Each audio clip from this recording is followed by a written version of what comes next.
பலவித நன்மை பெற்றிடலாம். பாரில் சிறந்தே வாழ்ந்திடலாம். கிழக்கில் ஏற்றும் ஜோதியிலார் விளங்கா பொருளும் துளங்கிடுமே. இலக்கில் விளங்கும் ஜோதிதனை விமலை என்றே உணர்ந்திடுவோம். மங்கள பொருளாம் விளக்கிதுவே மாதர் ஏற்றோ விளக்கிதுவே.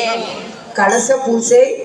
தீர்த்த செம்பில் தண்ணீர் எடுத்துக்கொண்டு அதில் அரிசி மஞ்சத்தூள் போட்டு உள்ளங்கையால் தீர்த்த செம்பை மூடிக்கொண்டு இந்த மந்திரத்தை சொல்ல வேண்டும்.